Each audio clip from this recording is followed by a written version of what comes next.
Al inicio del programa hablábamos de cómo se está reformulando ese mercado energético mundial con el auge del petroyuan, y es una reformulación del mercado energético que podríamos también asociar a ese avance del nuevo orden mundial, un nuevo orden mundial que hemos hablado, debatido, analizado a lo largo de 2022 y mucho con nuestro siguiente invitado, Fernando Moragón, experto en geopolítica, especializado en China, Rusia y Asia Central. Fernando, muy buenas.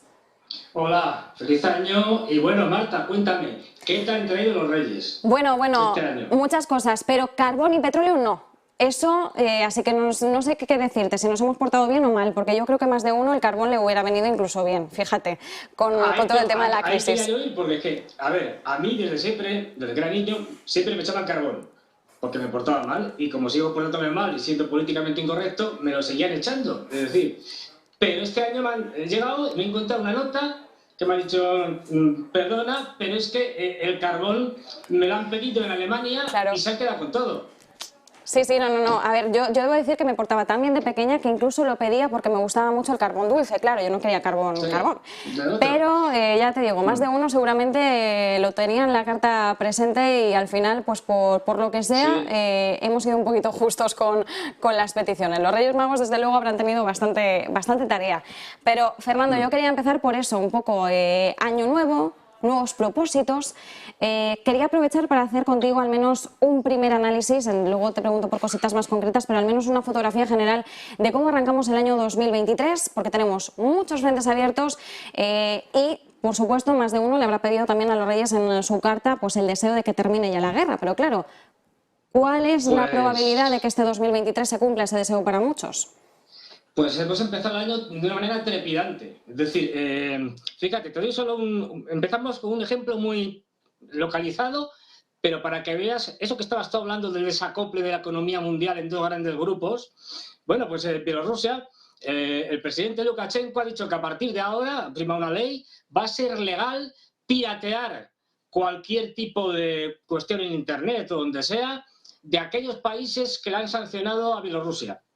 Es decir, ni derechos de autor, ni derechos de propiedad, barra libre para piratear todo lo que se quiera a los países occidentales, a los que se han puesto sanciones, a los bielorrusos. Puede que se quede aquí o puede que cunda el ejemplo. Pero vamos, la cuestión está, fíjate, cómo está, que casi estoy hablando como si estuviera de corresponsal en el frente de Ucrania. Llevábamos unos meses, digamos, con unos frentes muy estáticos, y en esta última semana, en la parte del Donetsk, que es la parte donde hay las mayores luchas y donde estaban enviando muchas tropas ucranianas, han empezado a avanzar los rusos. No estamos hablando de ofensiva, todavía no hay ninguna ofensiva ni ucraniana ni rusa, pero están a punto de tomar Soledar, una ciudad muy importante. En el momento que la tomen, y están tomando otros pueblos del norte, tomarán Bakhmut, Artemovsk, y de ahí seguramente irán a Siversk. Y están yendo a una velocidad trepidante. El grupo Wagner, como Ariete, el grupo de contratistas rusos de Yevgeny Prigozhin, ya digo, Soledar va a caer esta semana, seguro, y Bakhmut, que era un centro muy importante, sobre todo por lo que el cruce de carreteras y de ferrocarriles, y por lo tanto los rusos empiezan el año muy bien recuperando ese terreno que les había costado horrores. Es decir, que habían estado desde agosto intentando tomar estas ciudades a una lentitud pavorosa y sin conseguir nada. Pues en una semana se está desmoronando, ojo, el frente, la parte de Soledar, no el frente en total. Y no solo eso, se está preparando otro bombardeo de instalaciones, digamos, ucranianas. Los ucranianos ya han dicho que tienen unos grandes problemas con el sistema eléctrico, porque todos los, digamos, componentes de ese sistema eran de la antigua Unión Soviética y no existen en Occidente, ni los occidentales son aplicables, con lo cual se están quedando sin ellos. Y que eso significa que no puedan restablecer las conexiones eléctricas y llevarlas a la normalidad al menos hasta dentro de 3 meses. Todo esto si no sigue bombardeando los rusos las instalaciones eléctricas. pero es que hay más. Es decir, Stoltenberg ya ha dicho que, bueno, que si hay que llevar tanques, pues se llevan. Es decir, ya están los alemanes con los Leopard, incluso los norteamericanos con los Abrams, que son tanques, ya diciendo que bueno, que sí, que los llevamos, es decir, incrementando la apuesta y dándole lo que pide en este momento el gobierno ucraniano. Tanques, que es una de las cosas que les falta. Antes le dieron los Patriot el año pasado, ahora más tanques. Y de hecho los polacos se están rearmando. Es decir, Europa se prepara para una guerra. Clarísimo. Que luego la haya o no, dependerán de muchas circunstancias. Los polacos acaban de comprar 116 tanques Abrams.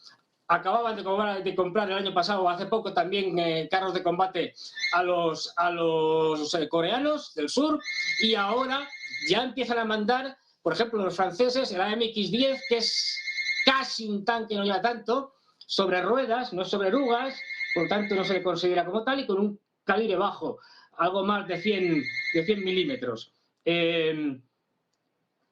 Estados Unidos apostando fuerte por la guerra de Ucrania, y los rusos ahora mismo preparando, según se cree, una ofensiva para principios de febrero, pero veremos. Pero ya digo, hay otro elemento fundamental que también ha señalado. China, COVID cero, se acabó. Y fíjate, como bien señalabas, subida de los precios del petróleo.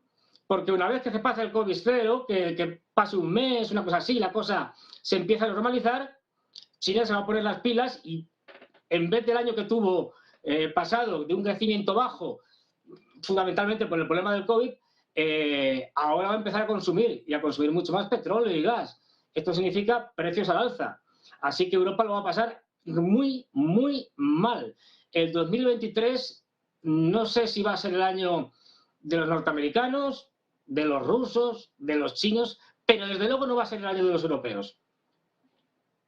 No año de europeos, como decías, ahora mismo estamos viendo distintos movimientos en la parte de defensa de distintos países europeos que nos indican que podrían estar preparándose para algo peor. Hablabas de una posible ofensiva de cara a principios de febrero por parte de Rusia. Bueno, tenemos que recordar que no solo que estemos estrenando un nuevo año, sino que estamos ya a puntito también de que se cumpla un año de la guerra en Ucrania, y también tener todo esto como referencia nos ayuda un poquito más a situarnos, ¿no? En qué punto nos encontramos casi un año después de que comenzase este conflicto.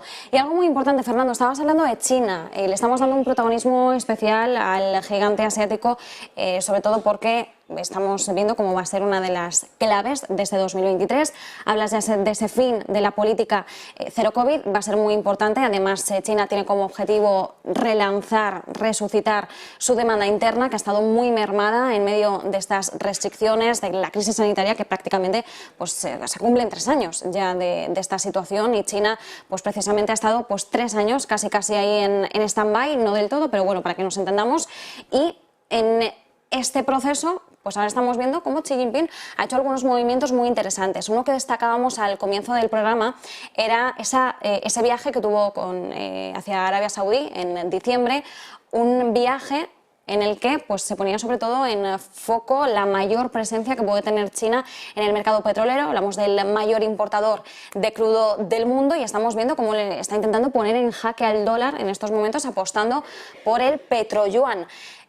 Como mencionabas también, los precios al alza que estamos visualizando ahora mismo en el petróleo, a tenor de ese adiós a la política cero COVID, decías, bueno, China ahora mismo se va a poner las pilas porque tiene mucho que recuperar, ¿no? Y quiere volver a situarse en una posición pues, para poder suplantar ese liderazgo de Estados Unidos. ¿Cómo crees que puede evolucionar el mercado petrolero bajo una batuta de China? ¿Lo ves posible ya de cara al corto o medio plazo?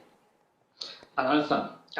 Al alza claramente porque en el momento que China vuelva a consumir más, es decir, no olvidemos, son 1.400 millones que ya no van a estar encerrados, es decir, aunque sea parcialmente o por zonas y por temporadas. No olvidemos una cosa que es fundamental. Mientras que nosotros sufrimos el COVID fundamentalmente en el 2020 y en el 2021 una parte, es decir, y luego ya la cosa con Omicron se fue relajando, en China ha pasado al revés. Es decir, ellos desde el principio acordaros en Wuhan cuando se montaban estos macrohospitales y tal, en 10 días.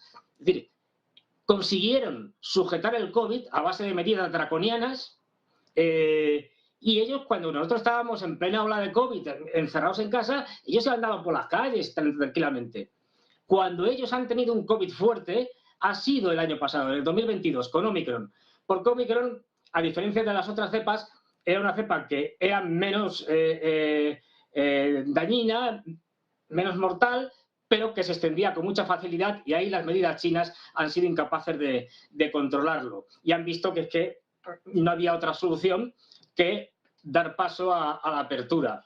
Y esto significa que los chinos volverán a consumir, aunque los chinos tienen la mayor tasa de ahorro, pero bueno, del mundo prácticamente, pero bueno, en fin, no son muy consumidores, pero volverán a consumir y que la economía china volverá a gastar.